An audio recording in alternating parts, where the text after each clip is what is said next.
This is a Media Lab podcast. Have you ever been in a situation, Dave, where you return back to something and it just isn't as good as the first time you did it? That's such a loaded question. I'm talking about sex is what I'm talking about, Dave. I'm not allowed to comment on that. Of course not. Of course not, right? Never. It never happens. It's always as good as the first time. I would argue it gets better, Kyle. It gets better with time. If you really put your back into it. What are we talking about? I'm pretty sure we're talking about toys. In his own garage, Kyle has built a machine, cobbled together with parts found in his friend's church basement and a dumpster behind the local Dairy Queen. This monstrosity is now alive and evil. Kyle has convinced his friend Dave to help stop the apocalypse by reviewing films the machine picks. The ultimate purpose is still unknown, and Kyle could have probably done this himself, but he's not being dragged to hell alone. This is Kyle and Dave versus the machine.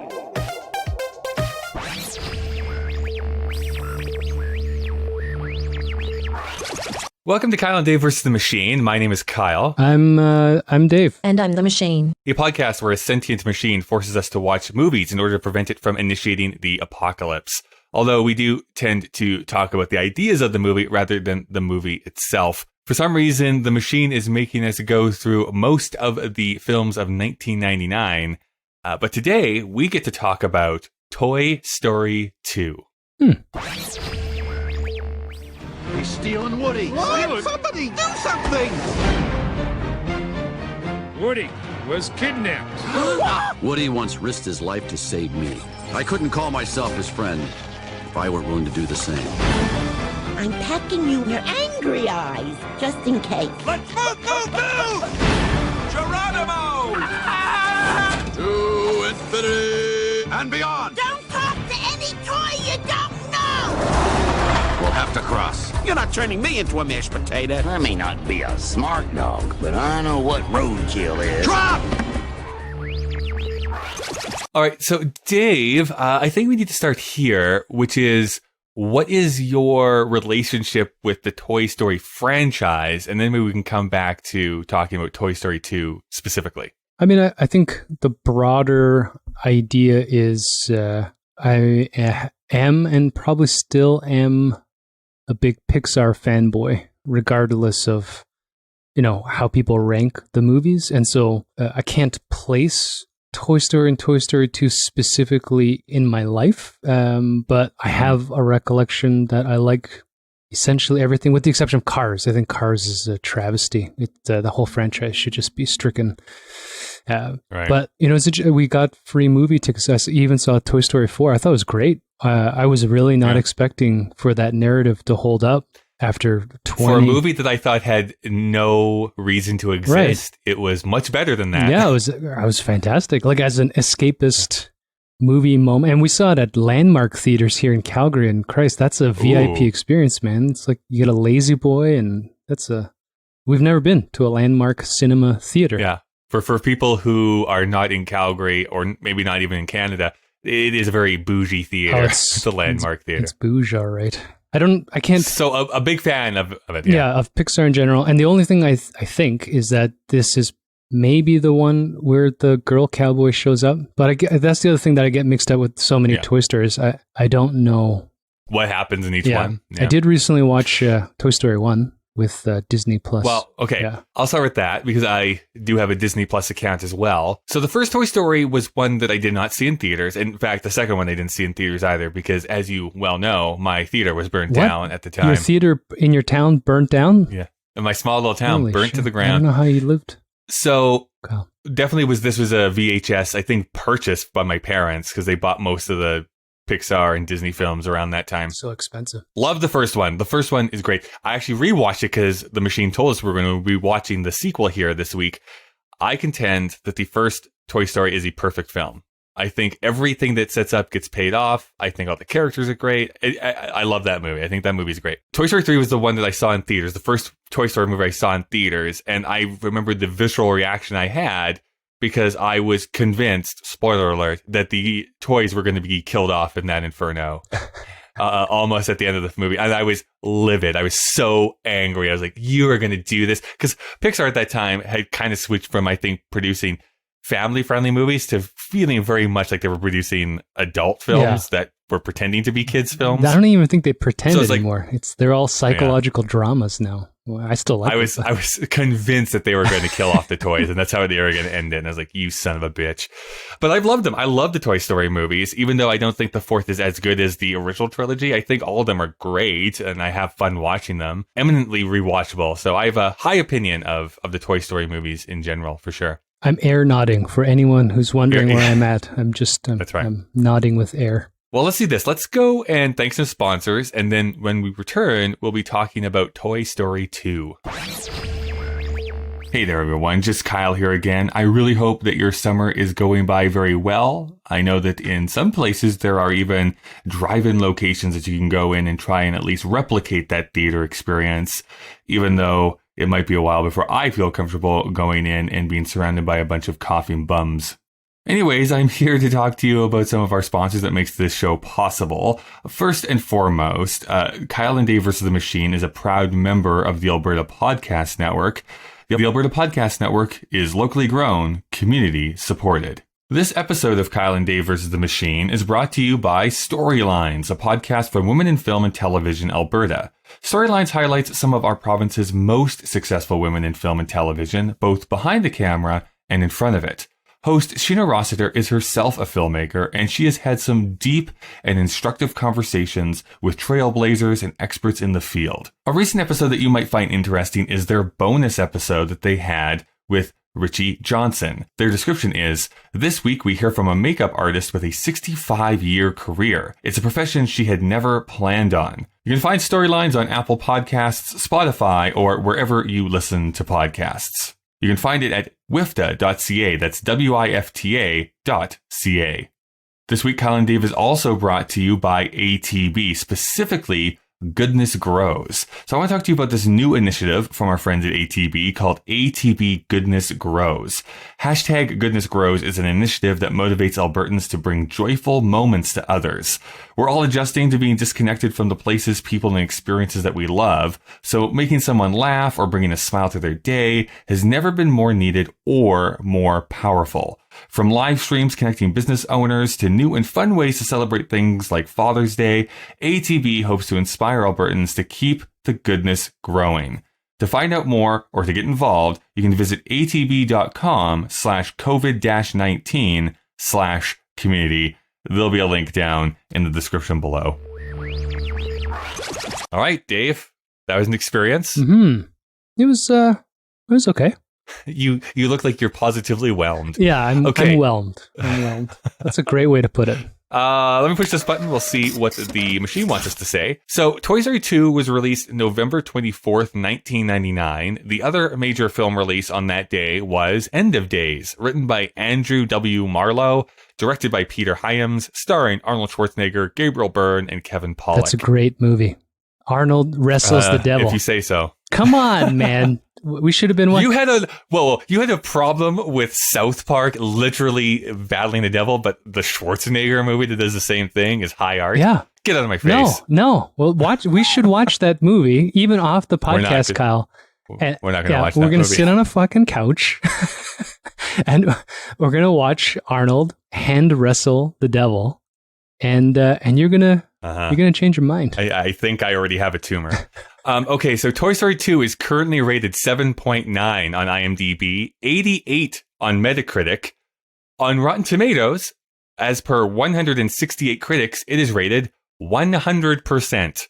And based on 1 million users, it is rated 86%. It is available on DVD or Blu-ray. You can buy or rent it on iTunes, as well as Google Play Movies. And if you're in Canada, and I think pretty much anywhere in the world that has Disney Plus, you can stream it on Disney Plus. When did Pixar stop making movies that critics ranked at 99 or 100? I mean, critics have been sucking at that teat for so long. That's actually a good question. It's probably Cars, I think, but with the exception of Cars, is a terrible movie.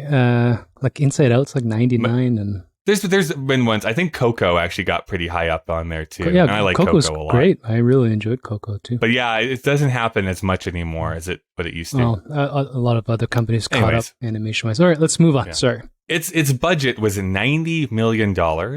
It opened to, and this has to be like they did like one theater something. Anyways, $300,000 is what they say its opening was, but domestically, it made $245 million. Internationally, it made $251.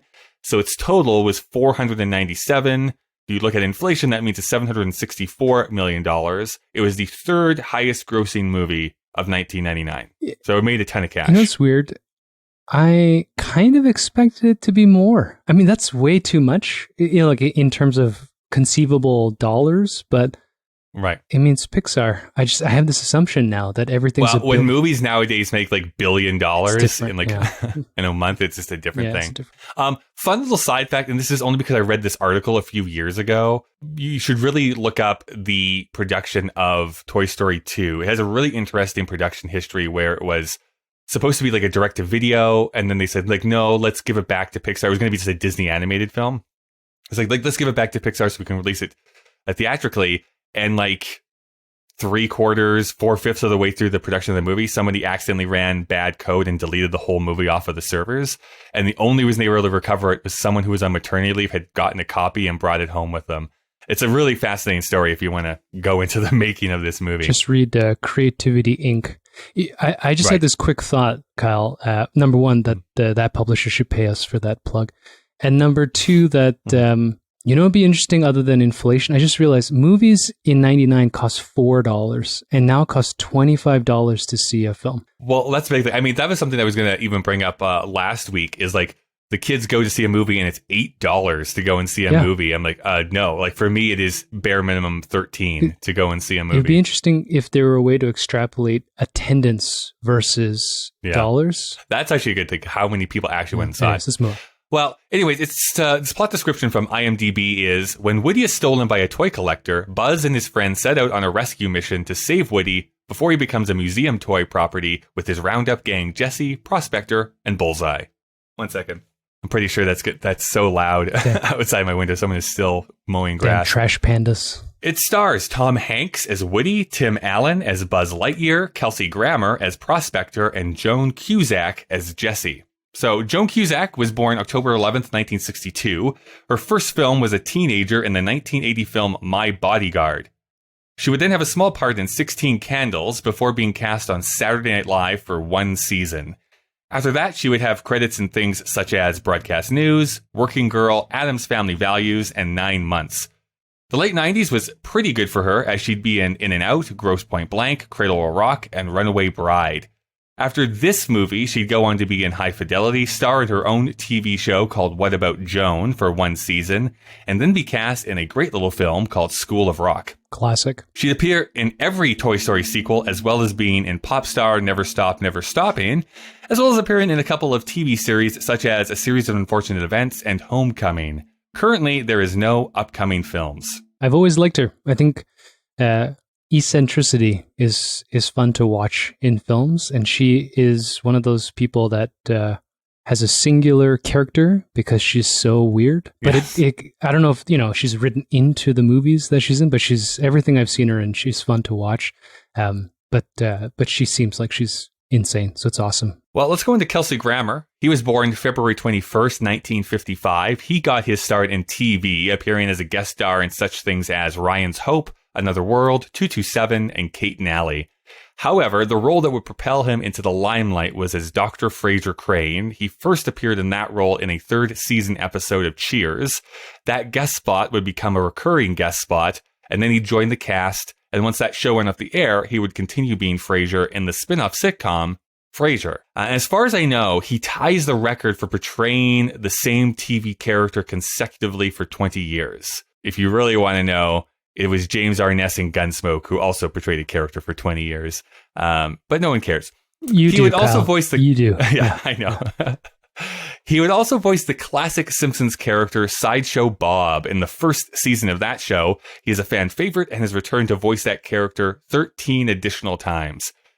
He's never successfully transferred to film. However, a few of his credits include Down Periscope, X-Men 3, Transformers Age of Extinction, and The Expendables 3. I think those are all the third movie of their series, which is interesting. I didn't actually realize that.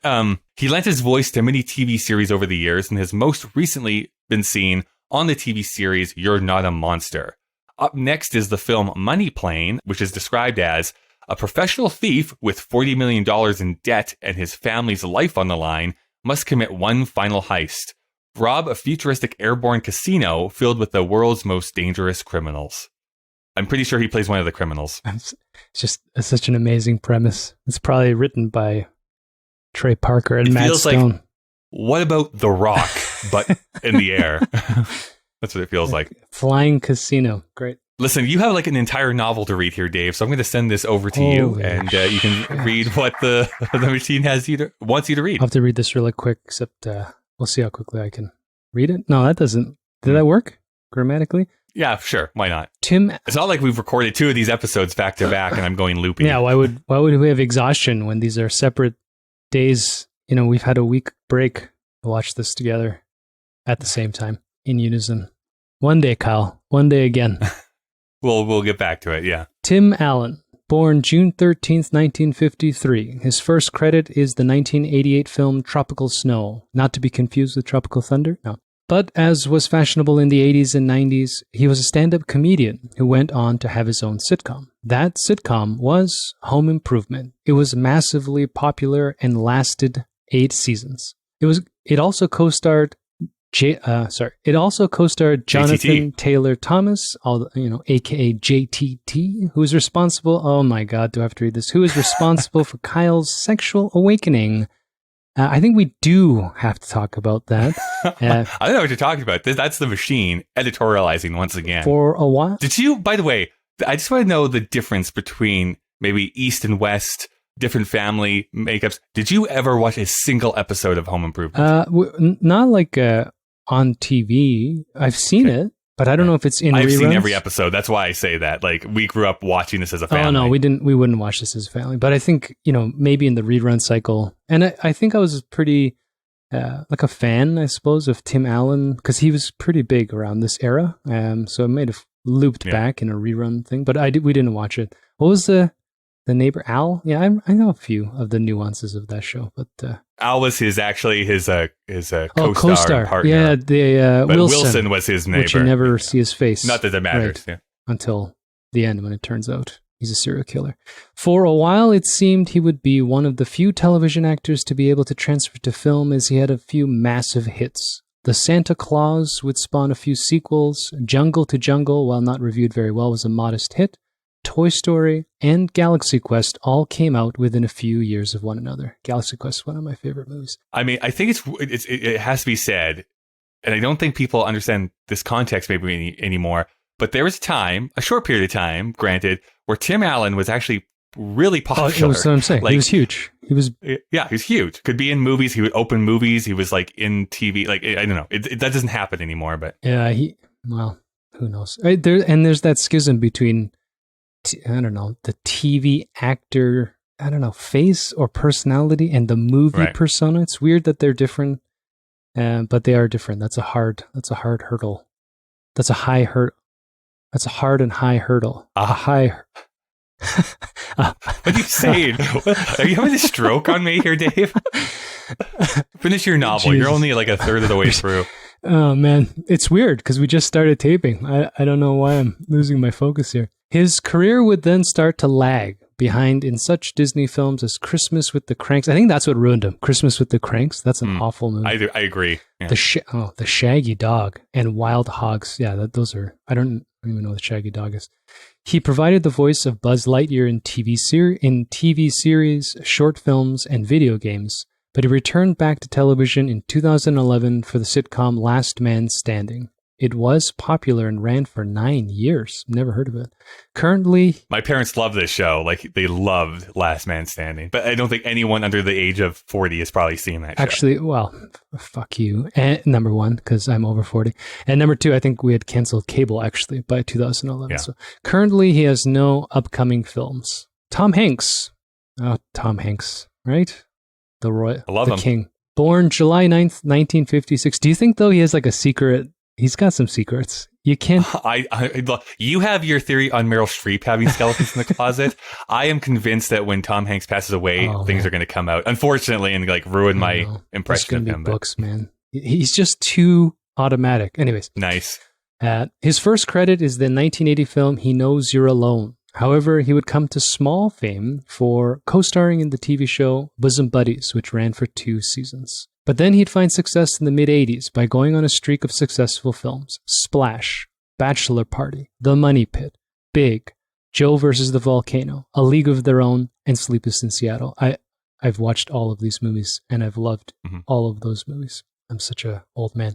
Then in the early 90s, he's... Segued is what that's supposed to say. Then in the early 90s, he segued from comedies into dramas. He would become only the second actor ever after Spencer Tracy to win Academy Awards in 2 successive years. For Hanks, that was for Philadelphia and Forrest Gump. He'd then be in films such as Apollo 13, Saving Private Ryan, not to be confused with Saving Ryan's Privates, The Green Mile, and Castaway. Throughout that time, not only was he the voice of Woody in the Toy Story films, but he was generally known as a really great guy. Even to this day, he's considered one of the nicest people in Hollywood. But then again, who knows what skeletons he has locked away. We'll have to see if we keep that. Yeah, I mean, the robots... Well, the machine knows. The machine knows. I'm not at liberty to say any more. Machines. AI. In recent years, he has made a habit of portraying real people in biopics. Some of those include Captain Phillips as Captain Phillips, Saving Mr. Banks as Walt Disney, Sully, Captain Sully Sullenberger, Captain Sully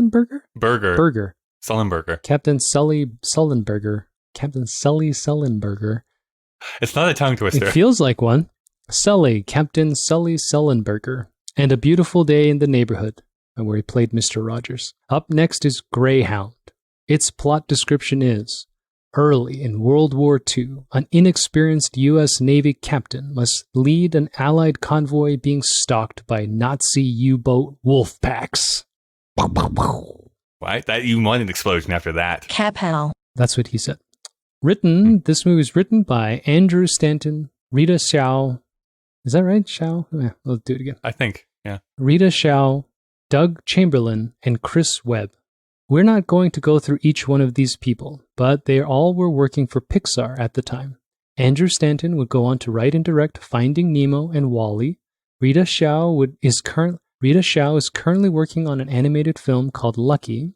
Its plot description is a buddy comedy which takes you behind the scenes of Chinese superstition and the battle between good luck and bad luck. According to IMDb, this was Doug Chamberlain's last film credit. Chris Webb would go on to write the TV movie Solo Me, directed by John Lasseter, Ash Brennan, and Lee Unkrich. Unkrich? I think it's Unkrich, yeah. And Lee Unkrich. Lee Unkrich has worked at Pixar from the beginning. Well, look, I'm giving you good cadence here so that Lee Unkrich... I should just keep doing this, so it gives you so much more work in post-production. It's like, oh yeah, this is the cut. Oh fuck, he stopped talking again. This is the blooper reel that should go into the Patreon account. Watch David fuck up his copy. Lee Unkrich has worked at Pixar from the beginning. He would go on to co-direct Finding Nemo, direct Toy Story 3, and Coco. Ash Brannon would leave Pixar to work on the Sony animated film Surf's Up. He's currently working on the TV series Riot Games Arcane. I'm not sure if that's a video game. I couldn't figure it out, but apparently it looks like it's an actual TV series. I don't know. John Lasseter helped to start Pixar and was instrumental in the development of the first few short films, as well as the feature-length films. He directed Toy Story, A Bug's Life, Toy Story 2, and Cars. When Disney bought Pixar, he was brought in to oversee all of Disney animation. For some, it was believed that he would eventually take over as CEO. Sorry, Helen just yelled. However, in 2018, he was caught up in the #MeToo movement and was justifiably fired. Afterwards, he was hired in 2019 to oversee the new Skydance animation division of Skydance Entertainment. Their first animated film, Luck, is scheduled to be released March 19th, 2021. Just in case people were remembering, we said Rita Shao. how do I say your last name? Shao. Rita Shao is working on an animated film called Lucky, but this one is called Luck. Two completely different movies. Good. Just wanted to be clear on that. Ooh, Dave. That was a big preamble. Hit me. I was looking at the video screen and it seemed that you were nodding off a little bit. So what is your impression of Toy Story 2? Yeah, it was whelming. It was good. I enjoyed watching it. The main thing that just sticks out to me as a first impression is, like all animated, computer animated films, the animation really just doesn't sit well with me anymore. Not the toys, but mostly the human animations. And it's hard to kind of... It's weird, though, because going from Toy Story 1, which is like even worse, coming as like, oh, it's an amazing leap, but still not as great as when we would get into like recently like Onward and stuff like that, where it's like, this is pretty amazing. And I think it was because like Toy Story 1, they were very aware of it. I mean, Toy Story, if you want to call it. And so, the entire premise and the rewrites and the whole movie focuses on just on the dolls, and it works really well for that. But this one, half the movie is Newman, and at some point, it just, it kind of just caught me a little bit, not off guard. It just caught me a little bit from a writing and movie storytelling perspective. Yeah, it's good. It's interesting. There's great hilarity. I laughed. I didn't cry, so that's a point against it. You got to make me cry lately. That's important in modern filmmaking. I'll tell you the point where I always cry in this movie, but I'll save that for a moment. And there's some great gags in it. I don't know why. Maybe it's because there's so many, or maybe the sort of buddy group movies played out. I felt a little. It didn't feel fresh. Like it didn't feel. Like when we rewatched The Matrix this year, we watched some of these seminal films that have kind of created tropes. They can still, when they're really good, still seem like there's something new there. This one felt somewhere in the middle. I felt like I'd seen all of the mechanics before, but it's still a great story and it's well told. But I was just whelmed. It's a great word we invented today. It was whelming. Yeah.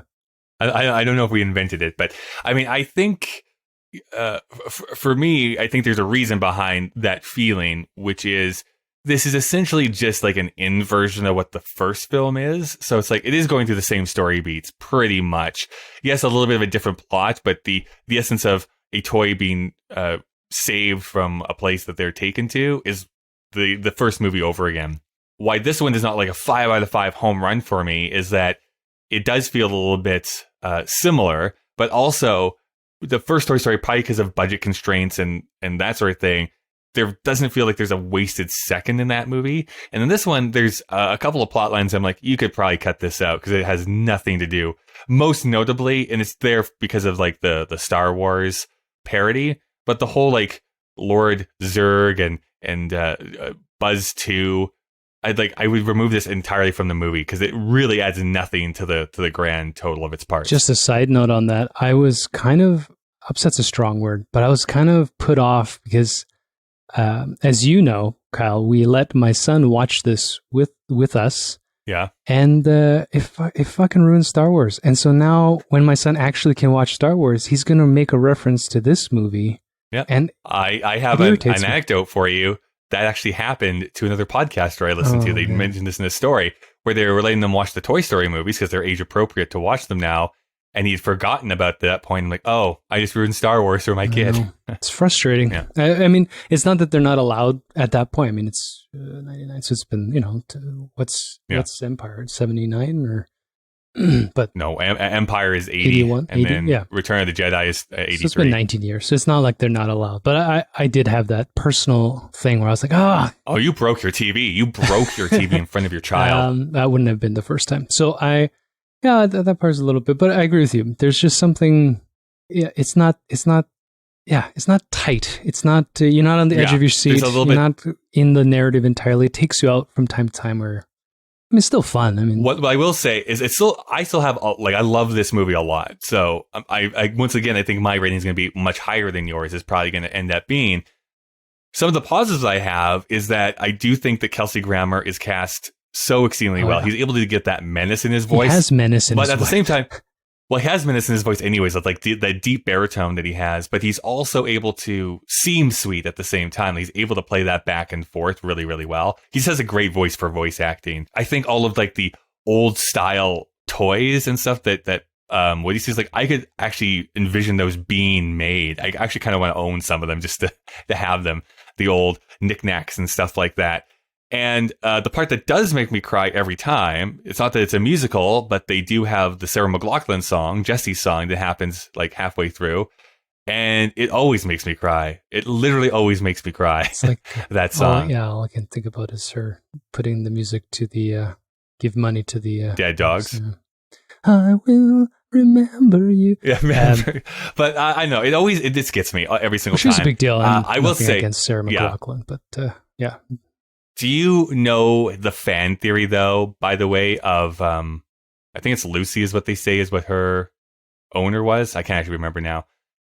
I don't know if I actually believe this, but a lot of people have fan theories about Toy Story, is that it's actually Andy's mom is who owned Jessie originally. Mostly because of some similarities between like their hands and stuff like that from like her younger years to her older years. Because you never see Andy's mom's face, I don't think, in the movies. Maybe in the third one, I can't remember, but definitely in these first two you don't. But that's what they think. They think that's what's the subtext that's going on here. So who knows? Maybe it's true. I don't care. But it's an interesting thing, and nonetheless. Like the last episode I told you about that theory where human beings can connect any dots and feel good about themselves, and it's all just random noise. But yeah, I'm just thinking one of the greatest sort of depths in the animation is when they build that world for Woody, and they've produced a television show within a movie that actually looks like it was built in the 50s. Like filling in that world. I mean, Pixar's one of the greatest strengths is world building, and they're so good at the depth in which they'll, all of their films, there's just so much density, let's say, in the environment. And speaking quickly on Kelsey Grammer, it was funny. It was only when he went evil that I was like, the whole time I was like, I know this voice. And then when he finally turns into his real, I'm like, holy shit, it's Frasier. And it was great. I mean, he's awesome. The character is great. I mean, it's a good movie. This is going to be the start of something that essentially every other sequel would do inside of Toy Story, which is it's an evil toy, like to the point where it's like you can kind of guess who the evil toy is going to be in these movies. I do want to talk about the world building a little bit, not to like derail our conversation too much. But I find that, and I don't know why it is, because in other films, I feel this would like really annoy me. And it doesn't in Toy Story. I'm able to like suspend my disbelief. I'm totally in the story. But if you even start to pick away a little bit, I don't know if the world of Toy Story makes any sense. No, of course not. And especially with each successive movie, they seem to kind of almost like subtly like retcon different things, or different things can happen. Because even in the first one, they kind of make the idea that, hey, if they wanted to, they could make their faces move and the way that they talk, like people could see that. And then in this one, it brings up the idea for me. It's like, wait a second, I thought like every toy would be able to like be alive. Like you see Etch-a-Sketch in the first one being something that's sentient.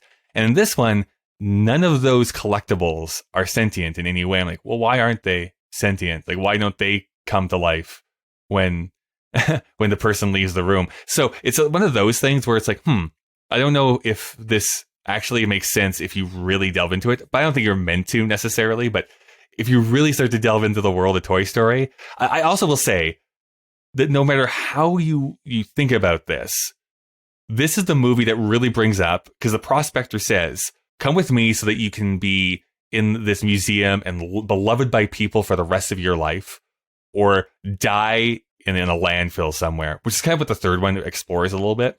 And it like really gets to me because like, boy, there is no way around it. The life of a toy is so dark and depressing when you bring that up in a kid's movie. I don't know if kids would necessarily get onto it, but as an adult, it's like, woof, like this is pretty hard to take when it's like, yeah, any toy that you've ever had a tragic ending to their life. Because apparently they feel pain too. So I don't know. Yeah, I guess. I don't know. I mean, and this thing about overanalyzing these things, I think I think you underanalyze things. I David. willingly underanalyze. I've spent my whole life overanalyzing things, and all it does is make you see things that upset you all the time. I mean, Kyle, I'm upset all the time. You don't get upset if you aren't analyzing things. You're the Hulk, then. Yes, that's your power. No, I guess what I mean by that is, within the scope of what the narrative of this world is, it's not important that they're toys.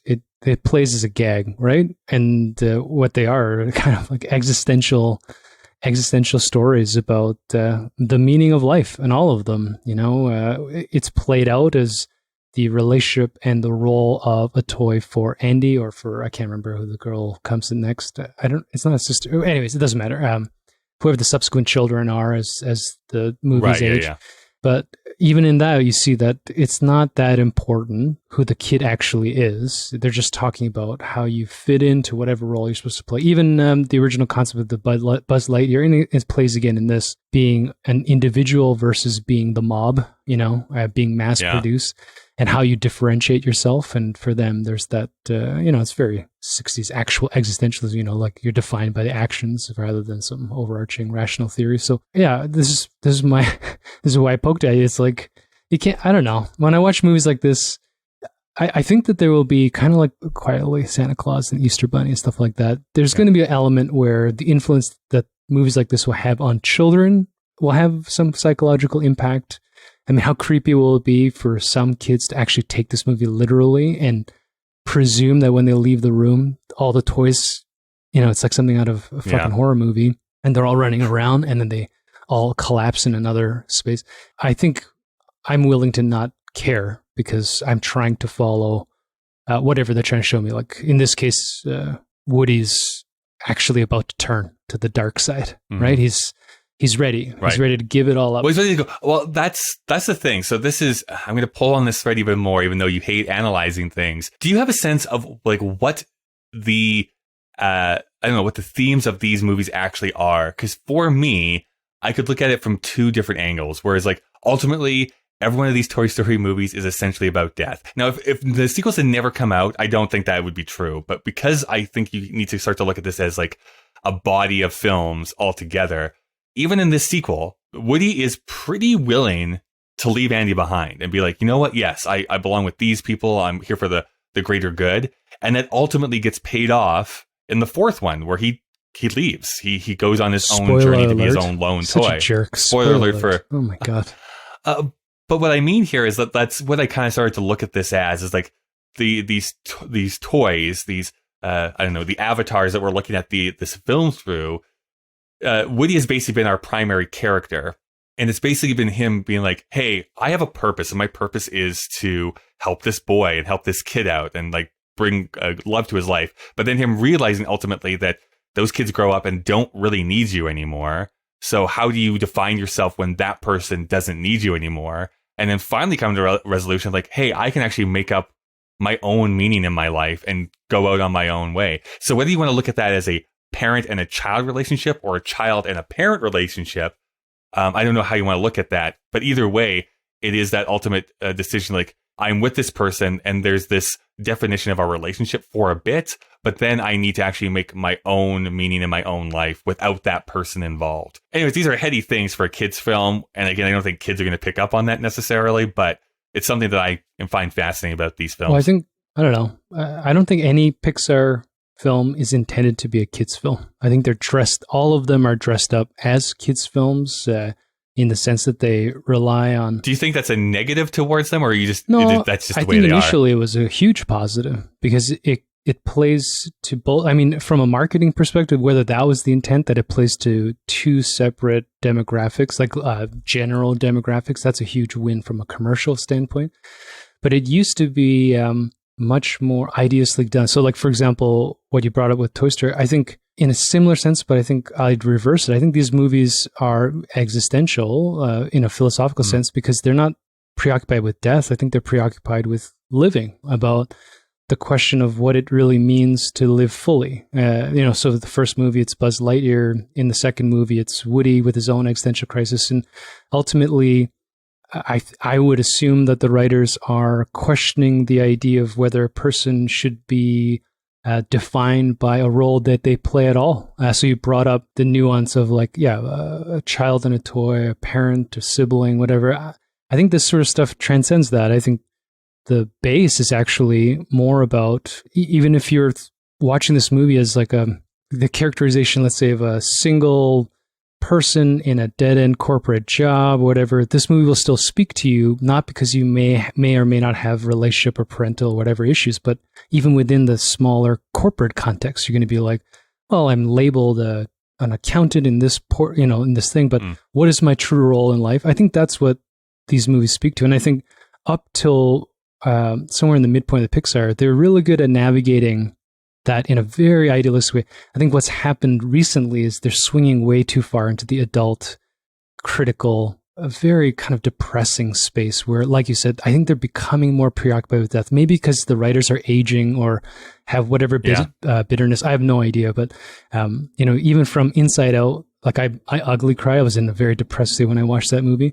But that movie's actually not that fun to watch. Like, it's fun in a film sense, but my son doesn't like that movie because it's fucking dark, man. Like things are dying, collapsing. That's what I fear is like that. Like I agree in many ways because I love Inside Out. It was like my favorite movie that year that came out, and to me it was like, what a great way to like use like this is a teaching tool because you can show like anger is not a bad emotion. It's how you like funnel that.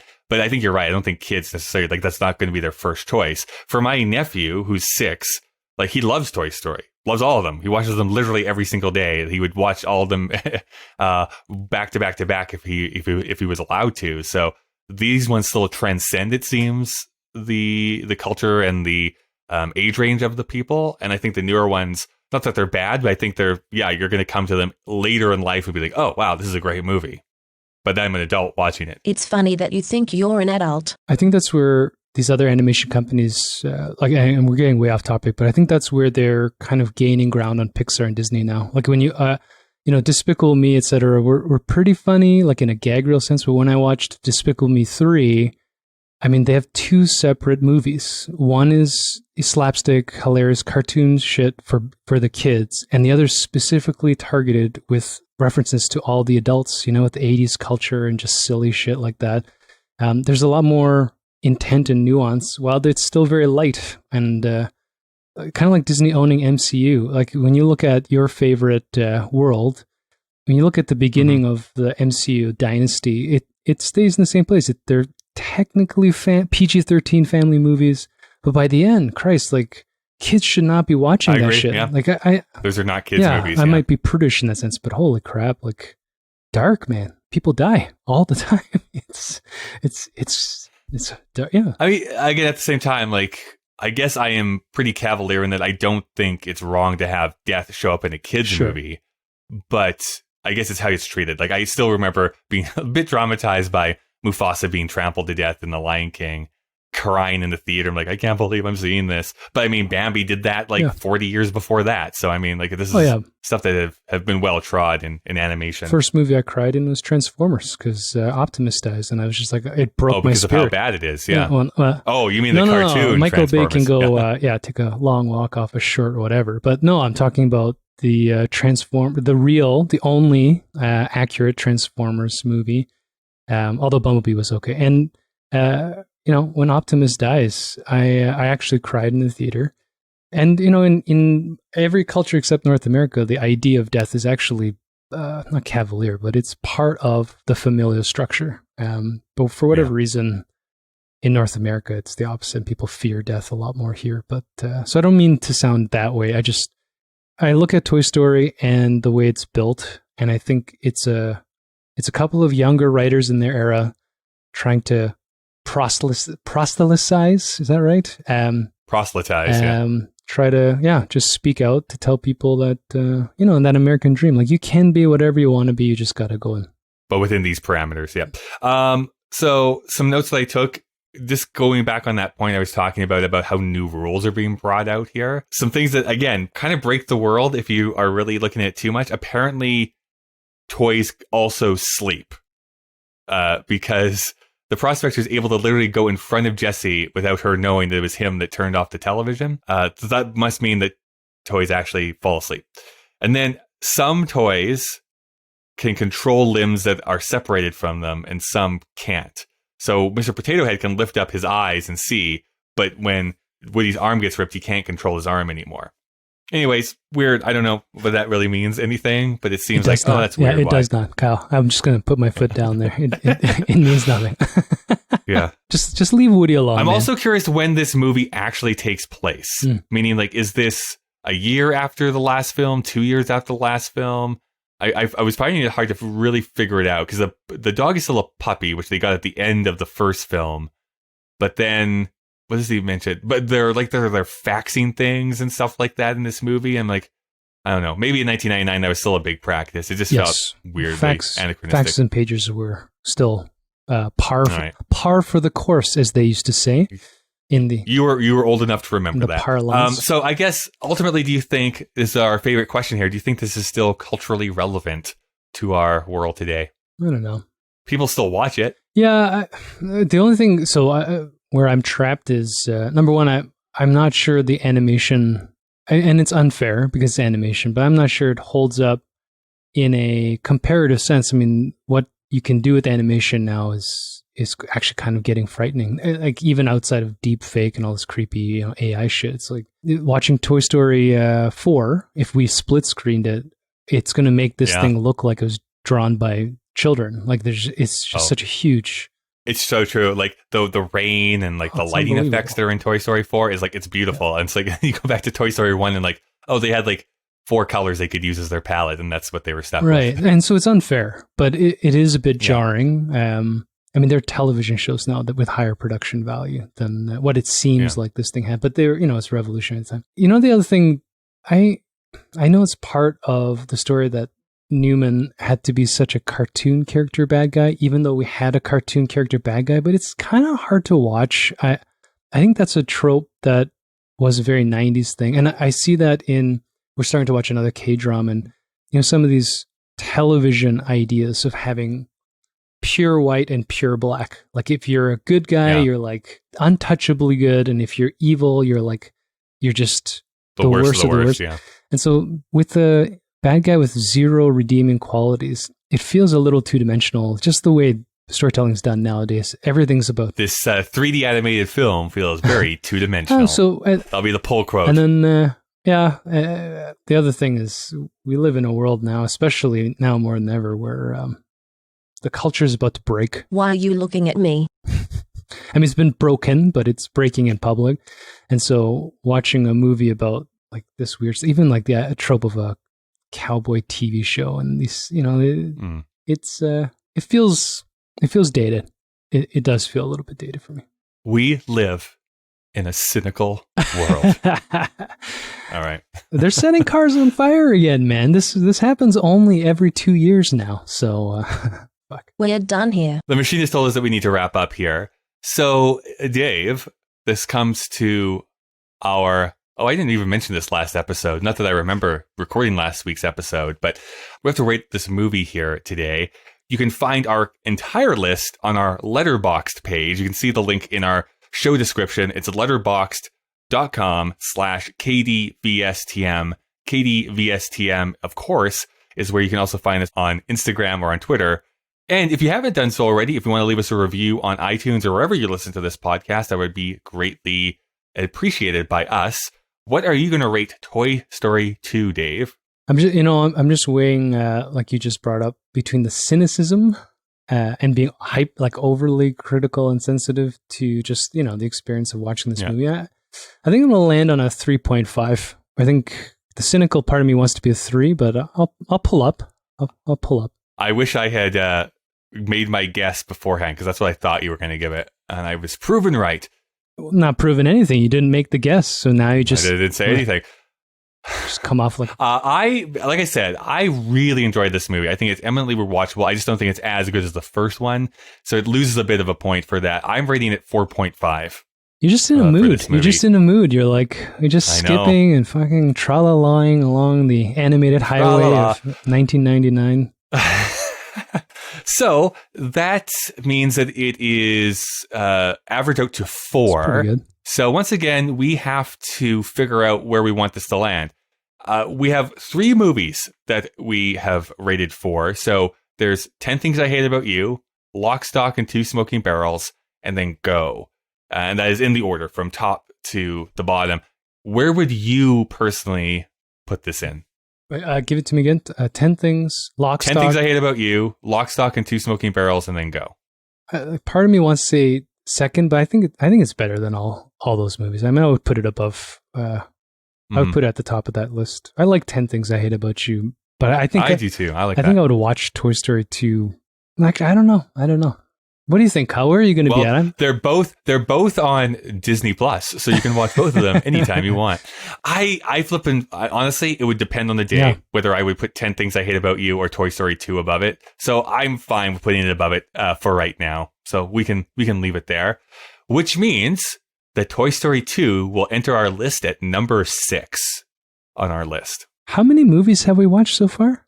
Oh, actually, thank you for bringing that up, Dave. We should celebrate that this is our 25th episode that we are recording here today. Christmas Day. So we have watched 25 movies is what that means. That's great.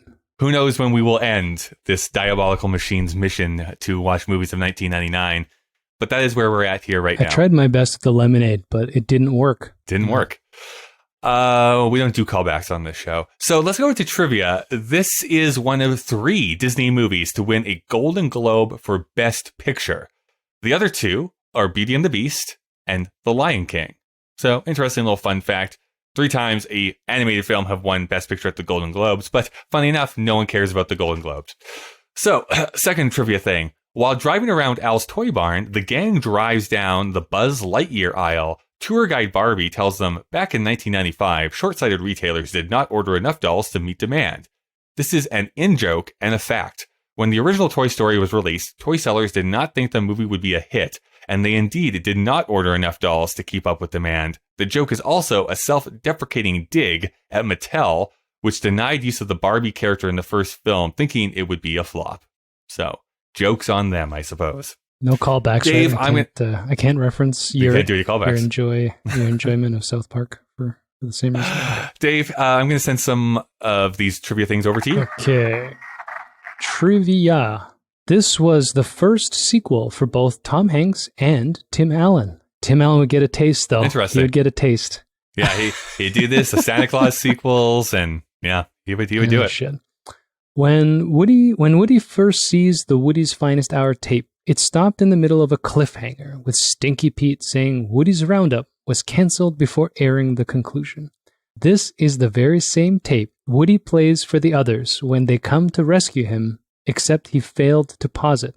If you listen to the background after Buzz delivers his armor-piercing question and leaves, you can hear the conclusion to Woody's Finest Hour. He made it across the gorge and saved the others. I didn't even notice it. Before it goes into... No, I think that's a cool thing, though, that it is actually in the movie that Stinky Pete was like lying the entire time. And that's the thing about the world building. But when you read Creativity Inc. or whatever, the rewrites and their process fascinating to look at. It's inspiring. Anyways, we could use more of that on this podcast. Probably, just a little bit. Before it goes into You've Got a Friend in Me number, or in other words, by revealing that he lied, Stinky Pete's villainy was hinted at before it was shown. We forgot to talk a little bit more about the music, which I thought I didn't really enjoy the music in this movie, which is another reason. You mean the Sarah McLachlan or like the actual Sarah McLachlan is fine, but like, I think I've just Randy Newman'd out. Oh, I see. Yeah. And Randy Newman is basically the person for like the first 6 or 7 Pixar movies. He did all of them. So yes. All right, keep going. That is it. I think we can wrap this up here at this point. Let us see what we're going to review next week. Oh, well, very much not an animated film. Almost going back to that South Park style humor. We're going to be watching American Pie. Great. Oh, right. Sorry. Yeah, we were not that we've recorded that episode out of order at all. And this deep fiction that we have created for ourselves, your stupefaction that you just let me on, or that you just stared at me with, is duly noted. But yes, we have not actually watched American Pie yet. I even forgot that we had taped that episode, and I was just thinking, it sounds familiar. I live in the time warp. Not that we have. No, we haven't. Not We that we haven't have. actually done it yet. Did I mention a book about lying? No, I am. No, Yeah, never. I'm caught. I'm caught here. Do you want to do this a second time? Yeah, sure. If Yeah, let's just re-record this. the whole podcast. complete, start Fine, doing it. fuck. Yeah, let's it was do it. pretty bad, so we'll have to do the whole episode.